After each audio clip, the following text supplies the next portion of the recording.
លុយនៅទីនេះតើមានន័យថាម៉េច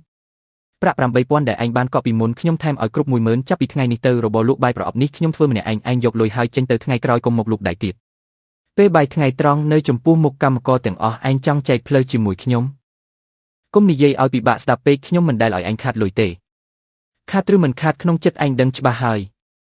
យបងជីនិយាយបែបនេះមិនត្រូវទេរបបនេះលក់ដាច់បានគឺដោយសារស្នាដៃធ្វើម្ហូបរបស់គ្រូខ្ញុំមិនមែនដោយសារបញ្ជីរបស់បងទេនេះក៏ជាគំនិតរបស់ឯងដែរមែនទេចាំងអានមនុស្សត្រូវមានសិលធម៌អ្នកដែលក្រោកពីម៉ោង3ភ្លឺមកធ្វើម្ហូបគឺខ្ញុំដែលរលាកពងបែកគឺខ្ញុំត្រូវកម្មករអ៊ូតមរឿងសាប់ប្រៃហើយត្រូវគេជៀសក៏ជាខ្ញុំដែរចុះយ៉ាងម៉េចទៀតដូច្នេះរបបនេះគួរតែខ្ញុំជាអ្នកសម្រេច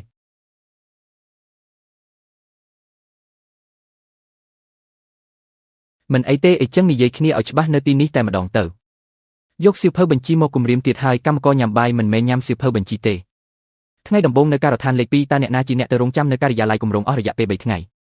សម្បត្តិបាយរបស់ក្រុមកម្មករដែកនិងកម្មករឈើតើអ្នកណាជាអ្នកដែលចរចាសុំម្ដងមួយសន្លឹកគ្រាន់តែនិយាយពី3ម៉ាត់គិតថាហត់ជាងការចាំហូប8ផ្ទះមែនទេព្រឹកនេះបាយ320ប្រអប់តើអ្នកណាជាអ្នកចេញលុយថ្លៃទិញបន្លែមុនសាច់ជ្រូកស៊ុបនិងបន្លែដែលជំពាក់បងស្រីចៅតើអ្នកណាជាអ្នកចុះហត្ថលេខាធានា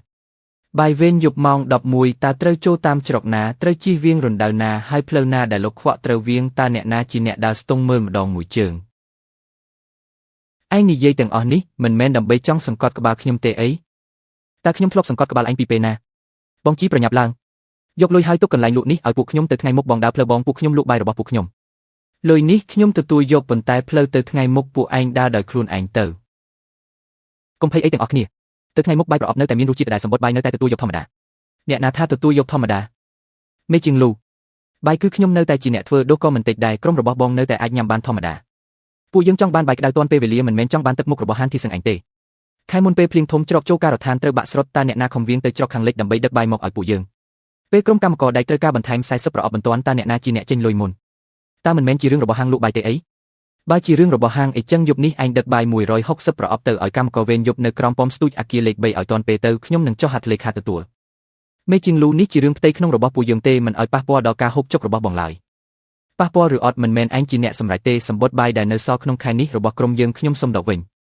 ក្រុមប៉មស្ទូចមិនញ៉ាំទៀតទេឯងបើអីចឹងក្រុមកម្មករដែករបស់ពួកយើងក៏សុំចាំមើលសិនដែរខ្លាចតែដល់ពេលដឹកបាយមកមិនទាន់នាំឲ្យខូចការងារអស់មេជាងលូធ្វើបែបនេះមិនមែនជាការបំផ្លាញពួកយើងទេអីខ្ញុំបំផ្លាញស្អីកម្មករពួកយើងយកជីវិតមកដូរយកលុយរឿងហូបចុកមិនអាចយកមកលេងសាច់បានទេមេជាងលូដកសម្បត្តិបាយហើយអីចឹងក្រុមកម្មករដែកនិងកម្មករឈើរបស់ពួកយើងក៏សុំដកសម្បត្តិបាយពីថ្ងៃនេះវិញដែរបាយល្ងាចនេះមិនបាច់ធ្វើទេតើអ្នកទាំងអស់គ្នាមានន័យថាម៉េចបាយធ្វើរួចរាល់អស់ហើយចង់ដកគឺដកភ្លាមតែម្ដងឯងកាលពីអំបញ្ញមិញពេលពួកឯងដេញគេចេញតើមិនមែនចង់ដេញក៏ដេញភ្លាមដែរទេអីអ្នកទាំងអស់គ្នាកុំបារម្ភអីថ្លៃបាយថ្ងៃត្រង់នេះអ្វីដែលត្រូវសងខ្ញុំនឹងសងវិញទាំងអស់ចំណែកបាយល្ងាចគឺនៅតែដែលមិនឲ្យយឺតយ៉ាវឡើយឯងថាមិនយឺតយ៉ាវគឺមិនយឺតយ៉ាវមែនអត់គ្រូសងលុយគេមែនតែនអបចាំងអានឯងឈប់សិនរឿងខាងមេជាងលូឯងជួយនិយាយសម្របសម្រួលឲ្យខ្ញុំបន្តិចទៅកុំឲ្យកម្មករមានការយល់ច្រឡំកាលពីអំបញ្ញមិញពេលឯងដេញខ្ញុំចេញឯងមិនឃើញខ្លាចពួកគេយល់ច្រឡំផងហានធីសឹងខ្ញុំបង្រៀនឯងពីវិធីគ្រប់គ្រងភ្លើងពេលឆាបាយ300ប្រអប់ហើយក៏ធ្លាប់ប្រាប់ឯងដែរថារឿងសំខាន់បំផុតសម្រាប់បាយការដ្ឋានមិនមែនជារសជាតិទេចុះជាអ្វីទៅវិញគឺពេលវេលាអនាម័យនិងទំនុកចិត្តចាប់តាំងពីពេលដែលឯងដេញខ្ញុំចេញមករឿងទាំង3នេះឯងមិនអាចរក្សាបានសំបីតែមួយបងស្រីចៅយប់នេះនៅតែដែលសាច់ជ្រូក20គីឡូស៊ុត6ប្រអប់និងបន្លែ3កន្ត្រកចុះចាំងអានណែណាទៅថ្ងៃមុខរបរនេះខ្ញុំធ្វើម្នាក់ឯងគាត់មិនពាក់ព័ន្ធទៀតទេបើអញ្ចឹងត្រូវទូទាត់លុយភ្លាមពេលយកទំនិញពីមុនមកមិនមែនយកទំនិញមុនហើយទូទាត់លុយនៅចុងខែទេអីកាលពីមុនអ្នកដែលចុះហត្ថលេខាធានាគឺចាំងអានប៉ុន្តែហាងលក់បាយនៅតែនៅទីនេះបាយក៏នៅតែលក់ដែរតើហាងនៅមិនពាក់ព័ន្ធនឹងខ្ញុំទេអ្វីដែលខ្ញុំទុកចិត្តគឺមនុស្សមិនមែនផ្ទះឆារបស់ឯងឡើយគ្រូមិនបាច់អង្វរគាត់ទេផ្សារមិនមែនមានតែតូបគាត់មួយណាល្អណាស់ដើរទៅមុខទៀតទៅមើលថាតើមានអ្នកណាហ៊ានឲ្យពួកឯងជំពាក់ថ្លៃបន្លែជាង100ប្រអប់ទៀតអត់តើដំឡូងបារាំងនេះលក់យ៉ាងម៉េចដែរធូរថ្លៃទេ8កាក់ក្នុង1គីឡូគ្រាន់តែសម្បកវាមានស្នាមបន្តិចបន្តួចចិត្តចេញគឺអាចញ៉ាំបានហើយបាយវេនយប់មិនអាចមានតែដំឡូងបារាំងទាំងអស់នោះទេថែមសាច់ចិញ្ច្រាំបន្តិចទៅគឺបានហើយកម្មករធ្វើការហត់ពេញមួយថ្ងៃគ្មានអ្នកណាមកអង្គុយរើសចាននោះទេចាំងអានធ្លាប់និយាយថាបាយវេនយប់មិនអាចធ្វើឲ្យហូរហែពេកនោះទេគ្រូចាំងអានទៅបាត់ហើយហេតុអ្វីគ្រូនៅតែស្ដាប់តាមសម្ដីគាត់គ្រប់ម៉ាត់អីចឹងយកមិនយកបើមិនយកទេខ្ញុំរៀបចំទុកហើយយកពងយកទៅ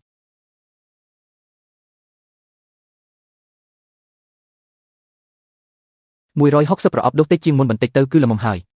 ក្រុមរបស់មេជីងលូបានដកសម្បត្តិបាយវិញហើយតើគាត់ថាដកគឺដកមែនណាហប់ដល់ពេលឃ្លានខ្លាំងគាត់មិនជឿថាគាត់មិនញ៉ាំនោះទេហាន់ធីសឹងបាយវេនយប់របស់អាគារលេខ2យប់នេះត្រូវដឹកមកឲ្យដល់ក្រោមប៉ុមស្ទូចមុនម៉ោង 5:50 បើហួសពេលតែ1នាទីខ្ញុំមិនចុះហត្ថលេខាទទួលឡើយមេជីងលូម៉ោងនឹងប្រញាប់ពេកហើយកាលពីមុនចាងអានដឹកមកដល់ម៉ោង 5:30 តើចាងអានអាចមកដល់មុនម៉ោង 5:30 ជានិច្ចគ្រូខ្លាចអីផ្លូវមានតែប៉ុន្មានច្រកនឹងពួកយើងក៏អាចដឹកទៅទាន់ពេលដូចគ្នាបិទគម្របប្រអប់បាយឲ្យជិតកុំឲ្យហៀទឹកស៊ុបឲ្យសោះប្រញាប់រៀបចំ3កង់ដឹកចេញទៅ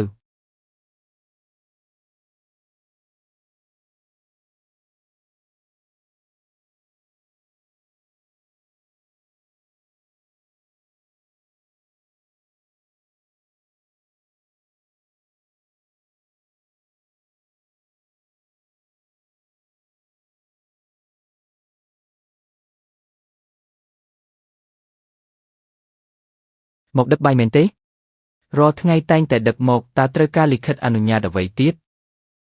ឈ្មោះនៅលើលិខិតដឹកជញ្ជូនគឺចាងអានតើក្នុងចំណោមពួកឯងទាំងពីរនាក់មានអ្នកណាឈ្មោះចាងអានទេមនុស្សមិនត្រូវឡានក៏មិនត្រូវមិនអាចឲ្យចូលបានទេប៉ុន្តែកម្មករវេនយប់នៅអគារលេខ3កំពុងរងចាំញ៉ាំបាយណាអីចឹងទៅរកការិយាល័យគម្រោងឲ្យគេចេញលិខិតថ្មីមកគ្រាន់តែជាសន្តិសុខច្រកទ្វារសោះបើធ្វើឲ្យកម្មករអត់បាយតើឯងទទួលខុសត្រូវរួចអត់ឯងសាកស្រែកម្ដងទៀតមើលយប់នេះច្រកណាក៏ពួកឯងគុំសង្ឃឹមថាបានចូលដែរតើអាចចូលតាមច្រកខាងលិចបានទេច្រកខាងលិចមិនទាន់បិទចិត្តទេចង់វៀងទៅក៏វៀងទៅខ្លួនឯងទៅ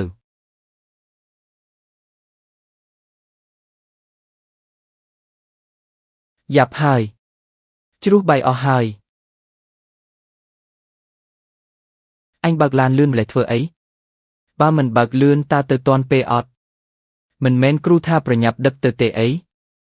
ឬមួយក៏ពួកយើងទេលេហ្វូនទៅចាំងអានសួរគាត់ថាតើផ្លូវទៅអគារលេខ3ត្រូវទៅតាមណាទើបស្រួលមិនបាច់ទេប៉ុន្តែបាយចិត្តត្រជាក់អស់ហើយណាគ្រូទោះជាត្រជាក់អស់ក៏មិនបាច់ទេទៅសួរដែរម៉ោង 7:22 នាទីហើយផ្លូវស្ទះបន្តិចប៉ុន្តែបាយនៅតែក្តៅល្អទេហេតុអ្វីបានជាមានដីភក់ប្រឡាក់ពេញហ្នឹង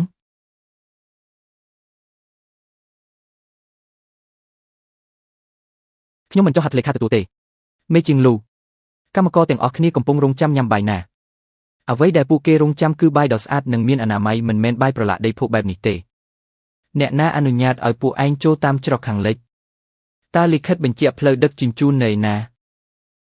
ព្រឹកស្អែកទៅជួបការិយាល័យគម្រោងដើម្បីធ្វើការបញ្ជាក់ឡើងវិញបើមិនច្បាស់លាស់ទេថ្ងៃក្រោយមិនបាច់ដឹកបាយចូលការដ្ឋានទៀតឡើយសាច់ជ្រូកនេះធូរថ្លៃណាស់យកទៅឆាថែមម្ទេសបន្តិចទៅគឺឆ្ងាញ់បាត់ទៅហើយ